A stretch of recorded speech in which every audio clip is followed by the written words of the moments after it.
माँ मुझसे पहले ही अपने दफ्तर से आ चुकी थीं। वह रसोई घर में शायद चाय बना रही थीं। मैं अपना बैग रखकर सीधी रसोई घर में ही पहुँच गई। माँ कुछ अनमनी थीं, ऐसा उनके चेहरे से साफ झलक रहा था।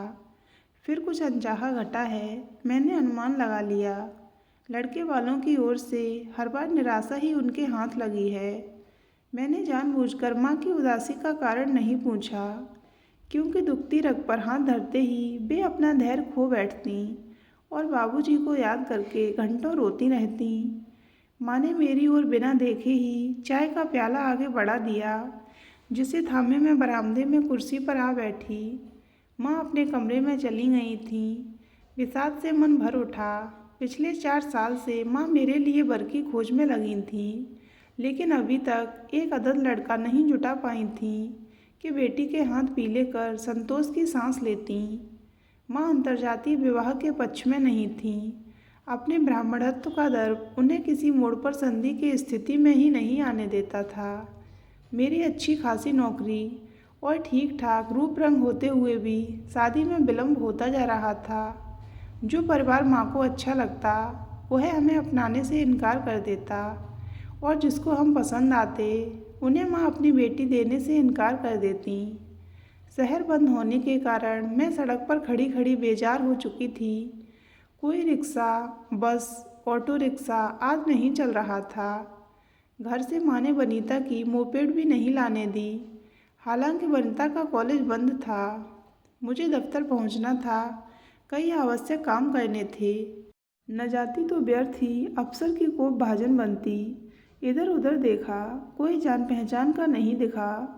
घड़ी पर निगाह गई तो पूरा 1 घंटा हो गया था खड़े खड़े। मैं सामने ही देखे जा रही थी। अचानक स्कूटर पर एक नौजवान आता दिखा। वह पास आता गया तो पहचान के चिन्ह उभर आए। यह तो शायद उदयन, हाँ वही था। मेरे साथ कॉलेज में पढ़ता था। वह भी मुझे पहचान गया। स्कूटर रेंगता हुआ मेरे पास रुक गया। उदयन, मैंने धीरे से पुकारा। सुबह तुम यहाँ अकेली खड़ी क्या कर रही हो? बस स्टॉप पर क्या करते हैं? दफ्तर जाने के लिए खड़ी थी, लेकिन लगता नहीं कि आज जा पाऊंगी। आज कितने अरसे बाद दिखी हो तुम। शहर बंद न होता तो शायद आज भी नहीं, कहकर वह हंसने लगा। और तुम बिल्कुल सही समय पर आए हो, कहकर मैं उसके पीछे बैठने का संकेत पाते ही स्कूटर पर बैठ गई। रास्ते पर उदयन और मैं कॉलेज से निकलने के बाद का ब्यौरा एक दूसरे को देते रहे। वह बीकॉम करके अपना व्यवसाय कर रहा था और मैं एमकॉम करके नौकरी करने लगी थी। मेरा दफ्तर आ चुका था। वह मुझे उतार कर अपने रास्ते चला गया। गोरा चिट्टा, लंबी कदकाठी के सम्मोहक व्यक्तित्व का स्वामी उदयन कितने वर्षों बाद मिला था। कॉलेज के समय कैसा दुबला पतला सरकंडे सा था। मैं उसे भूलकर दफ्तर के काम में उलझ गई। होश में तब आई जब छुट्टी का समय हुआ। अब जाऊंगी कैसे घर लौटकर?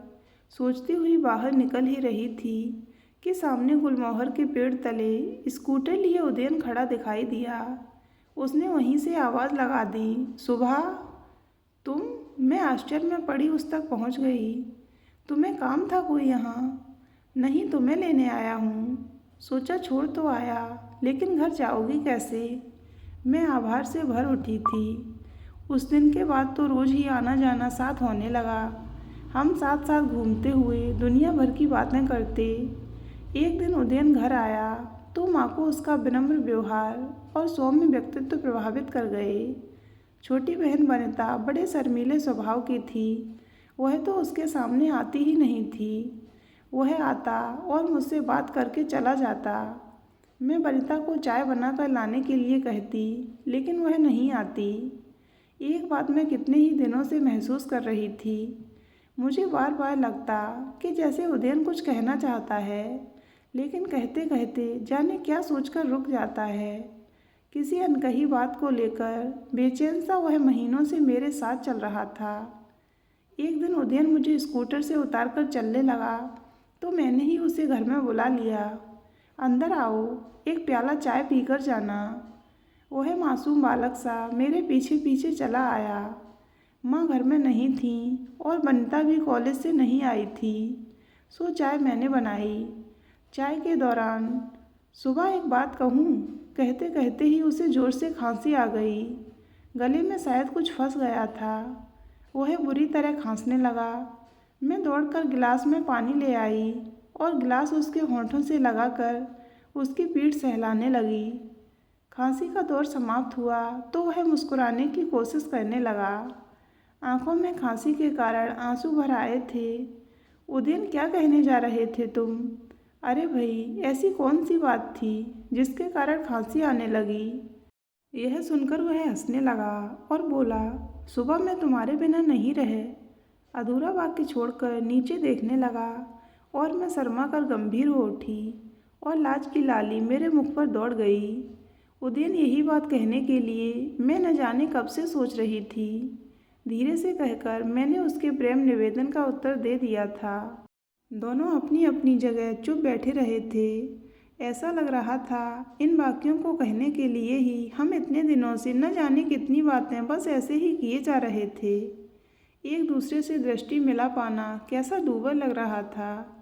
शाम खुशनुमा हो उठी थी और अनुपम सुनहरी आभा बिखेरती जीवन के हर पल पर उतर रही थी।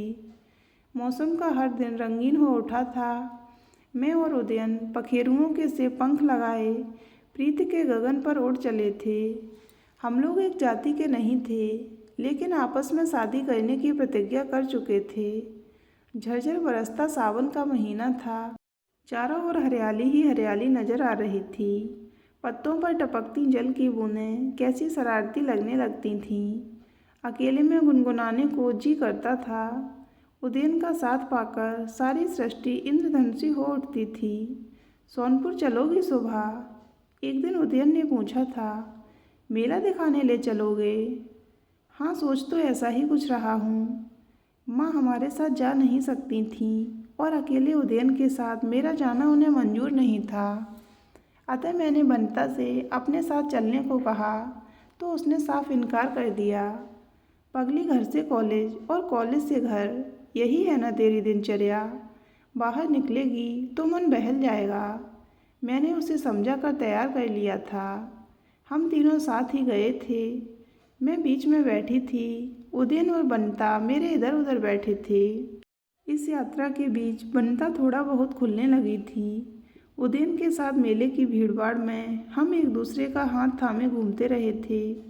उदयन लगभग रोज ही हमारे घर आता था, लेकिन अब हमारी बातों के बीच बंता भी होती।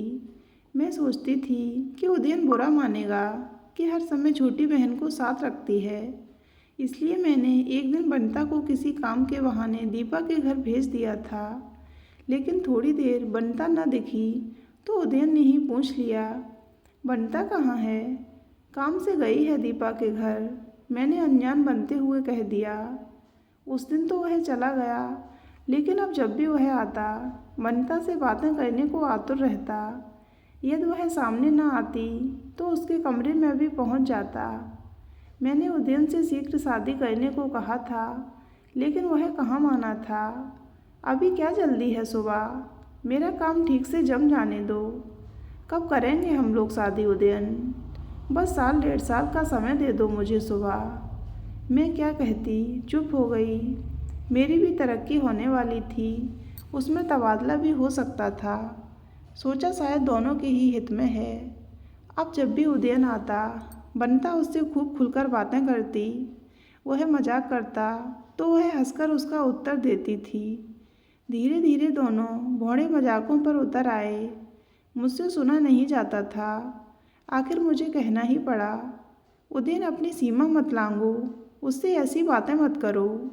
मेरी इस बात का असर तो हुआ था उदयन पर, लेकिन साली के रिश्ते की आड़ में उसने अपने अनर्गल बोलों को छिपा दिया था। अब वह संयत होकर बोलता था, फिर भी कहीं न कहीं से उसका अनुचित आशय झलक ही जाता। बंता को मेरा यह मर्यादित व्यवहार करने का सुझाव अच्छा नहीं लगा था। मैं दिन पर दिन यह महसूस कर रही थी कि बंता उदयन की ओर अदृश्य डोर से बंधी खिंची चली जा रही है। इस बारे में जब मैंने उदयन से बात की तो उदयन यही बोला था, सुबह यह तुम्हारा व्यर्थ का भ्रम है, ऐसा कुछ भी नहीं है जिस पर तुम्हें आपत्ति हो। तुम्हारा ऐसा सोचना बिल्कुल गलत है। छुट्टी का दिन था, माँ घर पर नहीं थीं। वनिता दीपा के घर गई थी। अकेली ऊब चुकी थी मैं। सोचा कि घर की सफाई करनी चाहिए। हफ्ते भर तो व्यस्तता रहती है। माँ की अलमारी साफ कर दी, फिर अपनी और फिर वनिता की किताबें हटाई ही थीं कि किसी पुस्तक से उदयन का फ़ोटो मेरे पाँव के पास आकर गिरा। फोटो को देखते ही मेरा मन कैसी कटीली झाड़ी में उलझ गया था कि निकालने के सब प्रयत्न व्यर्थ हो गए। लाख कोशिशों के बावजूद क्या मैं अपने मन को समझा पाई थी? पर मेरी आशंका गलत कहाँ थी? वनिता शाम को लौटी तो मैंने उसे समझाने की चेष्टा की थी। देख वनिता, क्यों उदयन के चक्कर में पड़ी है? वह शादी का वादा तो किसी और से कर चुका है। जिस बहन के मुख से कभी बोल भी नहीं फूटते थे, आज वह यूं दावानल उगलने लगेगी, ऐसा तो मैंने सोचा भी नहीं था। वनिता गुस्से से फट पड़ी। क्यों मेरे पीछे पड़ी हो दीदी? हर समय तुम इसी ताक झांक में लगी रहती हो कि मैं उदयन से बात तो नहीं कर रही हूँ। मैं क्यों ताक झांक करूँगी? मैं तो तुझे समझा रही हूँ, मैंने धीरे से कहा। क्या समझाना चाहती हो मुझे? बोलो। क्या कहती मैं? चुप ही रही। सोचने लगी कि आज वनिता को क्या हो गया है। इसका मुख तो दीदी दीदी कहते थकता नहीं था, और आज यह ऐसी सीधी पड़ गई। देख वनिता, तुझे क्या मिल जाएगा उदयन को मुझसे छीनकर? मैंने सीधा प्रश्न किया था। किससे?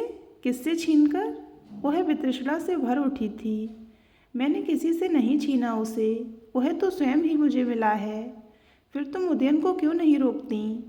मैं बुलाती हूँ क्या उसे? उसने तड़ाक से ये वाक्य मेरे मुख पर मार दिए। अंधे कुएं में धंसी जा रही थी मैं। माँ बुलाती नहीं खाने के लिए, लेकिन मैं सुनना कहाँ चाहती थी कुछ भी। माँ सिर में दर्द है कहकर किसी तरह उनसे निजात पा गई थी, लेकिन वह मेरे बहानों को कहाँ अंगीकार कर पाई थी। सुबह क्या हुआ बेटी? कई दिन से तू उदास है। मेरी रुलाई फूट पड़ी थी। रोती रही और भी मेरा सिर दबाती नहीं। क्या कहती माँ से? कैसे कहती कि मेरी छोटी बहन ने मेरे प्यार पर डांका डाला है, और क्या न्याय कर पाती वे इसका? उनके लिए तो दोनों बेटियां बराबर थीं। वनिता ने मेरे साथ बोलचाल बंद कर दी थी। उदयन ने भी घर आना छोड़ दिया था। हम दोनों बहनों की रस्साकसी से तंग आकर वह किनारे हो गया था। मेरी तो रातों की नींद उड़ गई थी। अजीब हाल था मेरा। रुग्ण सी काया और संतृप्त मन लिए बस जी रही थी। दफ्तर में मन नहीं लगता था, और घर में वनिता का गुरूर भरा चेहरा देखकर कितने अनदेखे दंश खाए थे अपने मन पर, हिसाब नहीं था मेरे पास। तनाव भरे माहौल को माँ टटोलने की कोशिश करती रहती, लेकिन उन्हें कौन बताता। वनिता, तूने मुझसे बोलना क्यों बंद कर रखा है? एक दिन मैं हारी हुई आवाज़ में बोली थी। सोचा शायद सुलह का कोई झरोका मन के आर पार देखने को मिल जाए। समझाने बुझाने से वनिता रास्ते पर आ जाए, क्योंकि मुझे लगता था कि मैं उदयन के बिना जी नहीं पाऊंगी। क्या करोगी मुझसे बोलकर? मैं तो उदयन को छीन ले गई ना तुमसे। क्या झूठ कह रही हूँ? बिल्कुल सच कहती हो, लेकिन मेरा दोष कितना है इसमें, यह तुम भी जानती हो। उसका सपाट सा उत्तर मिल गया मुझे। तो तू नहीं छोड़ेगी उसे? मैंने आखिरी प्रश्न किया था। मुझे नहीं पता मैं क्या करूँगी, कहती हुई वह घर से बाहर हो गई। मैंने इधर उधर देखा था, लेकिन वह कहीं नज़र नहीं आई। मुझे डर लगने लगा था। दौड़कर मैं दीपा के घर पहुँची। वहाँ जाकर जान में जान आई, क्योंकि वनिता वहीं थी। तुम दोनों बहनों को क्या हो गया है? पागल हो गई हो उस लड़के के पीछे? दीपा क्रोध में बोल रही थी। वह मुझे समझाती रही। देखो सुबह, उदयन वनिता को चाहने लगा है, और यह भी उसे प्यार करती है। ऐसी स्थिति में तू रोक कैसे सकती है इन्हें? पगली, तू कहाँ तक रोक बांध लगाएगी इन पर? यदि तू उदयन से विवाह भी कर लेगी, तब भी इनका प्यार नहीं मिट पाएगा, बल्कि और बढ़ जाएगा। जीवन भर तुझे अवमानना ही झेलनी पड़ेगी। तू क्यों उदयन के लिए परेशान है? वह तेरे प्रति ईमानदार ही होता तो यह विकट स्थिति आती आज। रात भर जैसे कोई मेरे मन के कपाट खोलता रहा कि मृगमरीचिका के पीछे कहाँ तक दौड़ूंगी और कब तक। उदयन मेरे लिए एक सपना था जो आँख खुलते ही विलीन हो गया, कभी न दिखने के लिए। एक दिन माँ ने मुझसे कहा, बेटी उदयन 1.5 साल तक शादी नहीं करना चाहता था, लेकिन अब तो 1.5 साल भी बीत गया। उन्होंने अंतर्जातीय विवाह की मान्यता देने के पश्चात चिंतित स्वर में पूछा था, माँ अब करेगा शादी? वह वादा खिलाफी नहीं करेगा। शादी की तैयारियां होने लगी थीं। मैंने दफ्तर से कर्ज ले लिया था। माँ भी बैंक से अपनी जमा पूंजी निकाल लाई थीं। कार्ड छपने की बारी थी। माँ ने कार्ड का विवरण तैयार कर लिया था। सुबह बैठ उदयन। मैंने माँ के हाथ से वह कागज़ ले लिया। वह निरीह सी पूछने लगी, क्यों, अंग्रेजी के बजाय हिंदी में कार्ड छपवाएगी? नहीं माँ, नहीं, आपने तनिक सी गलती कर दी है। बनता बैठ उदयन। लिखकर वह कागज़ मैंने माँ को लौटा दिया। क्या, यह क्या? माँ हक्की बक्की रह गई थीं। हाँ माँ, यही ठीक है। उदयन और बंटा की शादी होगी। मेरी मंजिल तो अभी बहुत दूर है। घबराते नहीं माँ, कहकर मैंने माँ की आंखों से बहते आंसू पोंछ डाले। तो दोस्तों, अगर आपको ये कहानी अच्छी लगी हो तो वीडियो को लाइक करें और हमारे चैनल को सब्सक्राइब अवश्य करें।